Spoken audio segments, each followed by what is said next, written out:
Здравствуйте, господа! Сегодня мы начинаем трансляцию, которая называется «Здоровым быть легко. Ответы на вопросы доктора Дуйко». С удовольствием отвечу на ваши вопросы, которые вы прямо сейчас мне задаете. Онлайн я вижу то, что вы это делаете. Большое спасибо за участие. Сразу же хочу сказать, что вы видите скидку акции, которая сейчас проходит на нашем сайте, который называется tfduyko.com. Это скидка на 20% на все продукты нашей компании. Надеюсь, вам это интересно, и начнем. Так, обновлю я сейчас браузер. О, есть я. Супер. Красивенький такой. Итак.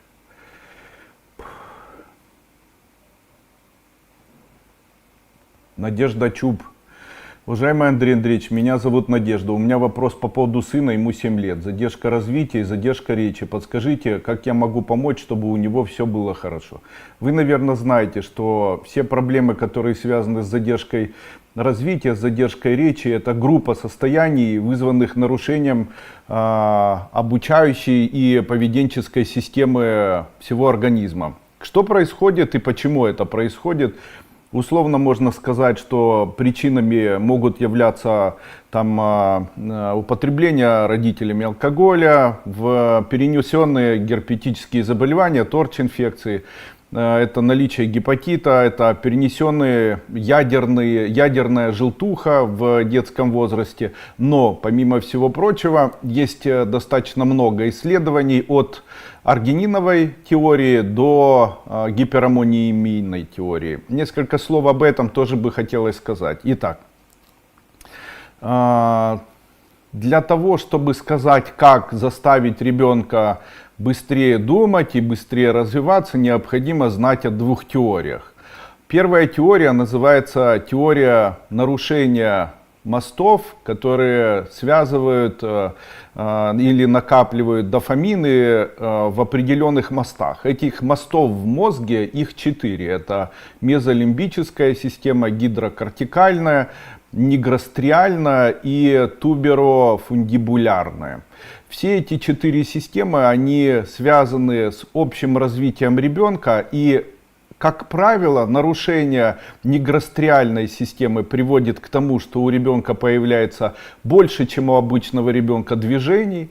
То есть у ребенка синдром беспокойных ног, дети такие очень подвижные, не может никак успокоиться, со временем появляются тики и даже может спровоцировать абсанс, даже эпилептического характера. И второе, это когда фундибулярная или туберофундибулярная система нарушается вместе, кстати, с нигростриальной. Это происходит, как правило, когда ребенок рождается и происходит энцефалопатия на фоне ядерной желтухи. И это все приводит к поражению и определенному поражению клеток, которые находятся как раз в нигростриальной системе и в туберофундибулярной, также мезолимбической, которые к ацетилхолиновой системе, холиновой, нарушая альфа-холины и их усваиваемость, происходит вот такое нарушение. Итак, в случае, если это происходит и происходят такие нарушения, то выходом из этого всего является применение дополнительно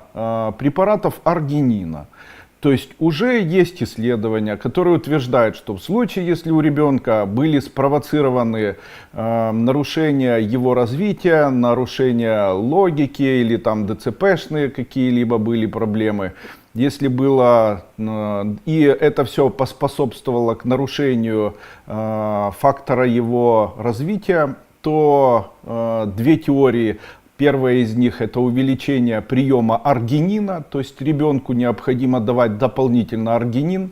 Также, как правило, у таких детей есть нарушение, как ни странно, усвоения минерала кортикостероидов, и, как правило, у этих детей есть заметные нарушения по усвоению и недостаточности 4 элементов. Первый — это магний, второй — это кальций, третий — это цинк, и четвертый — это, по-моему, ванадий.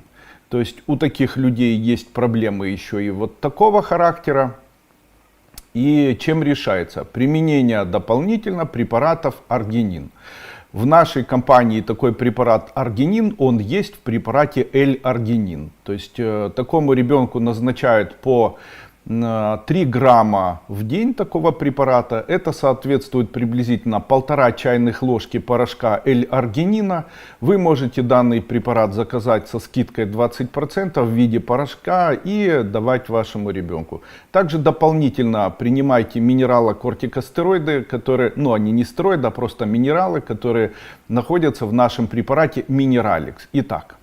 Устраняя проблему, которая связана с уменьшением L-холинов, восстанавливая роль связи мезолимбической и нигростриальной и тубероинфундибулярной, мы можем помочь при помощи или с помощью применения дополнительно аминокислоты L-аргинин такому ребенку сколько принимать? На протяжении хотя бы 1-1,5 месяцев. Это должно внешне быть очень выражено и визуально заметно. То есть ребенок начинает гораздо активнее развиваться и так далее. Существует еще один такой путь, когда у ребенка в большом количестве на фоне уменьшения минералов, особенно магния и кальция, происходит уменьшение минералов. Я вам уже говорил, что такие поражения, они регулируют формирование и усвоение минералокортикостероидов. За счет чего? За счет того, что адреналин очень выделяется, за счет этого минерала кортикостероиды не выделяются, за счет того, что минералов мало. И такие дети, кстати, очень любят воду пить. И тогда такому ребенку необходимо дополнительно давать минералы. Эти минералы в нашем препарате Минераликс давать 1 чайная ложка, можно там на 1 стакан, 2 стакана воды или там в любом количестве. Также ни в коем случае не давать газированную сладкую воду, потому что газированная сладкая вода, она ухудшает состояние развития ребенка, провоцируя дальнейшее нарушение накопления нейронов и накопления адреналина в щели нервного. То есть таким образом можно сказать, что таким детям не нужно вообще минеральная и газированная и сладкая, особенно вода. И мы как бы решили эти два вопроса. Почему адреналиновая теория, что это обозначает? У таких детей адреналина гораздо больше, чем кальция и магния. Кальций должен приводить к... Кальций является электролитом, который участвует в регуляции сокращения сердечного ритма. Магний в этом случае является миорелаксантом и является миорелаксантом, который очень необходим. У таких детей происходит сбой работы, и он происходит по принципу нейрогуморальной системы, что приводит в дальнейшем к тому, что происходит сбой как раз в коре надпочечников. Это тоже является следствием перенесенного ядерной желтухи на фоне высокого билирубина в раннем возрасте, или асфиксии, или там чего-либо еще. И это все, или там перенесенного герпеса, или там перенесенной стафилококк-инфекции во время вынашивания ребенка. И это все в комплексе воздействует как раз на кору надпочечников. И такие дети, они регулируются за счет увеличенного количества адреналина. То есть их развитие, оно тормозится за счет того, что в щели нейрона появляется большое количество адреналина. Для того, чтобы это все устранить, необходимы минералы кальций и магний. Эти минералы есть в правильном количестве: ванадий, кадмий, кальций, магний, цинк. Эти все минералы находятся у нас в препарате Минераликс. Поэтому 1 чайная ложка на 2-3 стакана воды на протяжении дня, пить по чуть-чуть. Можно, если ребенок хочет пить, дополнительно давать ему, чтобы он пил как воду. И второе, это применение аргинина. Можно, кстати, аргинин совместно давать вместе с препаратами Минераликс. Ну и вторая теория, она называется, вторая теория гипераммониемийная. Считается, что у ребенка для его развития необходимо, для правильного развития и для правильного формирования синапсов, необходимо определенные условия. Среди этих условий одним из условий является формирование новых синаптических связей. И как раз в этом всем это все связано с работой дендритов, аксонов и центральной нервной системы. И в этом случае происходит ухудшение деятельности этой нервной системы.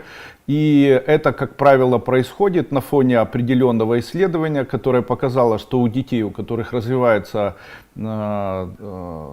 такая вот условно отсталость или какое-либо заболевание, у этих детей очень часто обнаруживается гипераммония. То есть у таких детей что-то происходит с кишечником, видимо, тоже это происходит в ранних стадиях созревания, может быть младенца, может быть во время рода, может быть после или перенесенная инфекция, которая влияет на биоструктуру кишечника. И в этой биоструктуре кишечника перестают формироваться и усваиваться аминокислоты. Определенные аминокислоты, которые не могут усваиваться, а обычно не усваивается, насколько я помню, аргинин,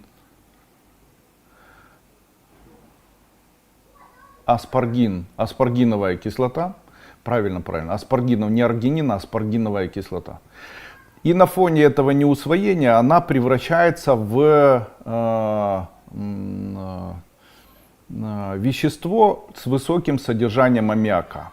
И у таких детей повышение аммиака приводит к тому, что у них появляется судорожная активность, может появляться вот такая усталость, может появляться супрессия, которая связана с развитием и так далее. И что для этого необходимо знать? Восстанавливать наш желудочно-кишечный тракт возможно, потому что это обратимое явление. Несмотря на то, что дебют был, допустим, в очень раннем возрасте, можно дополнительно принимать 2 аминокислоты, которые находятся в моем препарате Гипакс. В нем находится L-орнитин и L-аргинин. Принимать 1 чайная ложка на стакан воды 1 раз в день. И дополнительно инулактин, это тоже такой препарат. Это определенное сорбирующее вещество, которое входит в связь с аммиаком, благополучно этот аммиак устраняет. Таким образом, можно сказать, что применяя Гипакс, Минераликс и аргинин, и инулактин в виде порошка, можно создавать определенный препарат, приготовить его можно следующим образом. На 1 литр воды добавить по 1 чайной ложке, соответственно, каждого из этих препаратов или компота. И давать на протяжении дня ребенку вот такой препарат. Все достаточно успешно лечится. Забыл сказать, необходимо в этот период давать дополнительно препараты сорбенты. Из препаратов сорбентов я могу посоветовать препарат как же он у нас называется?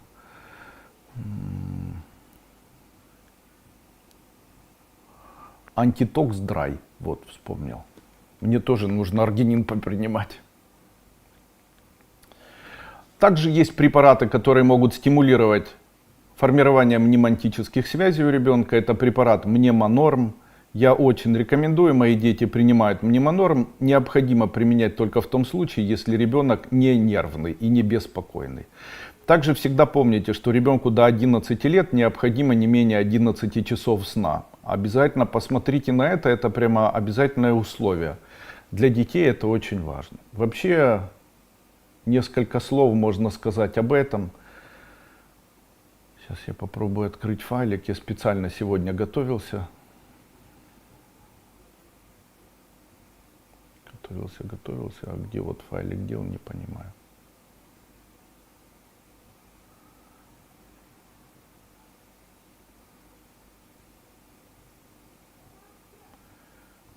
Понятно вообще.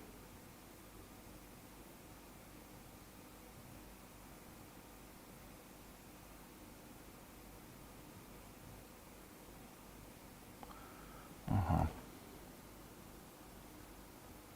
Я думаю, это будет всем интересно, я сейчас прочитаю. Я специально сегодня подготовил определенную информацию, с удовольствием ее вам зачитаю. Дело в том, что очень часто люди, которые воспитывают своих детей, не понимают, к чему стремится ребенок и что необходимо ожидать от его поведения. Сегодня я хотел бы зачитать эту информацию, также я ее продублировал у себя под данным видео, вы можете потом это изучить. Итак, вехи развития. В первый год жизни младенцы усваивают важные навыки, такие как первый шаг, улыбка и жест. Советы. Какие? Говорите с ребенком, реагируйте на его звуки, читайте ему, пойте песни. Это помогает развивать язык и любовь к музыке. Обнимайте, держите малыша на руках, уделяйте ему внимание, хвалите его достижения, это укрепляет его чувство безопасности. Играйте с ребенком, когда он бодр, следите за признаками усталости и предоставляйте игрушки для безопасного исследования. Защитите дом от опасности, уберите острые предметы, укладывайте ребенка спать на спину. Я специально это написал, чтобы снизить риск синдрома внезапной детской смерти. Такое тоже есть. Это когда ребенок задыхается. Почему это происходит? Как правило, это происходит на фоне истощения кальция. И происходит остановка сердца на фоне недостаточности выработки адреналина, а кальций не справляется из-за того, что рост очень активный. Именно поэтому детям в маленьком возрасте очень необходимо грудное вскармливание или вскармливание заменителем грудного молока, детским питанием. Это обязательное условие, потому что именно кальций является основным компонентом в рационе ребенка, и очень часто недополучение именно кальция в период до 8 месяцев может привести вот к таким проблемам. Не позволяйте курить в доме, режьте пищу на мелкие кусочки, избегайте мелких игрушек, это все понятно. Также грудное молоко является основным источником питания до 6 месяцев. Введение твердой пищи начинается с 6 месяцев, но грудное молоко остается важным. Также хочу сказать вам о том, что многие врачи говорят о том, что ребенку до 6 месяцев нет необходимости давать воду. Это не так. Уже есть доказательства того, что в действительности ребенок даже при грудном вскармливании этому ребенку необходима жидкость в виде воды. Для чего? Сама по себе вода такому ребенку не нужна. Она необходима для включения процессов деятельности поджелудочной железы и формирования островков Лангерганса. Именно поэтому дети, которые недополучают в очень раннем периоде жизни воду, в дальнейшем могут иметь проблемы, связанные с амилазой и ферментами поджелудочной железы. Для этого сейчас есть ряд исследований, которые говорят, что да, действительно, ранее говорили, что вода не нужна, она ухудшает пищеварение. Сейчас говорят, что да, действительно, вода нужна и так далее. Поэтому ребенку необходимо с раннего периода давать там 1 чайную ложечку воды, для того, чтобы его кишечник, его поджелудочная железа привыкали к тому, что вода является элементом питья, а не только молоко. Для человека есть 3 основных компонента, которые он должен знать. Первое. Для человека естественно в жизни не только принимать пищу. То есть мы на протяжении своей жизни принимаем пищу.